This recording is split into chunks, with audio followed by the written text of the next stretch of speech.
Welcome friends. Bharathi Kannamma serial இன்னைக்கு எபிசோட்ல வரக்கூடிய இன்ட்ரெஸ்டிங்கான சீன்ஸ் பத்தி பார்க்கலாம். கண்ணம்மாவோட அப்பாவை இப்போ அங்க தெருக்காரங்க எல்லாருமே தப்பா பேசுறாங்க. அந்த சௌந்தர்யா அம்மாவுக்கு துரோகம் பண்றதுக்கு எப்படிதான் மனசு வந்துச்சோ அப்படின்னு எல்லாருமே பேசுறாங்க. அதை கேட்டு மனசு ரொம்ப வருத்தப்பட்டு இப்போ கண்ணம்மாவோட அப்பா சூசைட் பண்ற அளவுக்கு போயிடுறாரு. கண்ணம்மா அக்கா ஹஸ்பண்டும் கண்ணம்மாவோட தம்பியும் தான் இப்போ அவரை காப்பாத்திடுறாங்க. அதுக்குள்ளேயே அவங்களோட ரிலேட்டிவ்ஸ்லாம் அங்க வந்துடுறாங்க. ஏன்பா இப்படி ஒரு முடிவு எடுத்த அப்படின்னு கேக்குறாங்க. நீங்களும் கேட்டீங்களே, ஊர்க்காரங்களாம் என்னை பத்தி எவ்வளவு தப்பா பேசுறாங்க, நான் துரோகம் பண்ணிட்டேன்னு பேசுறாங்க அப்படின்னு சொல்றாரு அவரு.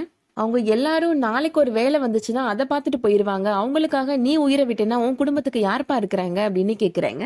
கண்ணம்மா அம்மாவும் அழுறாங்க. என்னையும் என்னோட குழந்தைகளையும் இப்படி நிர்கதியா விட்டுட்டு நீங்க போயிடாதீங்க அப்படின்னு அழுறாங்க.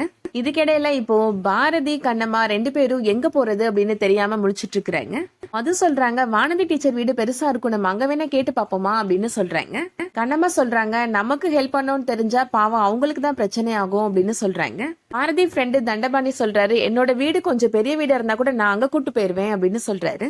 பாரதி கண்ணம்மாவை இப்போ கூப்பிடுறாரு, வா என் கூட வா அப்படின்னு கூப்பிடுறாரு. எங்கன்னே சொல்லாம கூப்பிடுறேப்பா அப்படின்னு சொல்றாரு தண்டபாணி. நாங்க 2 பேரும் எங்க வீட்டுக்கு போறோம் அப்படின்னு சொல்றாரு பாரதி. சௌந்தர்யா மேடத்தை மறுபடியும் பாக்குறதுக்கு எனக்கு ரொம்ப பயமா இருக்கு அப்படின்னு சொல்றாங்க கண்ணம்மா. வேற எங்கேயாவது போனோம் அப்படின்னா அம்மாவை விட்டு விலகி போற மாதிரி ஆயிரும் அப்படின்னு சொல்றாரு பாரதி. அவங்க திட்டிட்டே இருந்தாலும் அவங்க கூடவே இருந்தா போதும், அவங்க மனசு சீக்கிரமாவே மாறிடும் அப்படின்னு சொல்றாரு பாரதி. இதுக்கிடையில வெண்பா இப்போ ரொம்ப டென்ஷனா உட்காந்துட்டு இருக்கிறாங்க. ஷர்மிளா இப்போ அவங்க வராங்க. அந்த கண்ணம்மா முன்னாடி நான் தோத்து போயிட்டேனேமா அப்படின்னு சொல்லிட்டு இருக்கிறாங்க வெண்பா. இந்த குடும்பத்துக்கும் பாரதிக்கும் கண்ணம்மா ஏத்தவளே கிடையாது, அவளை போய் பெத்தவங்களெல்லாம் எதிர்த்து கல்யாணம் பண்ணிருக்கிறான் பாரதி அப்படின்னு சொல்றாங்க வெண்பா. அவன் என்னமோ பண்ணிட்டு போறான், நமக்கு தேவை சொத்து தானே அப்படின்னு சொல்றாங்க ஷர்மிளா. சௌந்தர்யா பாதி சொத்தை உன் பேர்ல எழுதி வைக்கிறேன்னு சொல்லிட்டாளே அப்படின்னு சொல்றாங்க.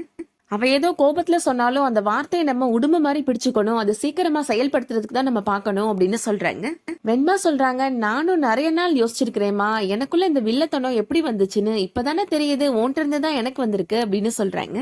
விஜய் இப்ப அவங்க வராரு. இப்ப பாரதி கண்ணம்மாவும் இங்கதான் வந்துட்டு இருக்கிறாங்களா, என்னோட ஃப்ரெண்டு போன் பண்ணி சொன்னா அப்படின்னு சொல்றாரு.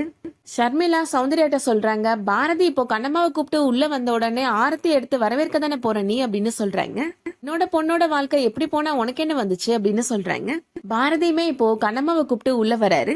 சௌந்தர்யா இப்போ மண்ணெண்ணெய் எடுத்து அவங்க மேல ஊத்திக்கிறாங்க. நீ ஒரு அடி உள்ள எடுத்து வச்சேன்னா நான் என்ன கொளுத்திப்பேன் அப்படின்னு மிரட்டுறாங்க. வேணா பாரதி நம்ம போயிடலாம் அப்படின்னு சொல்றாங்க கண்ணம்மா.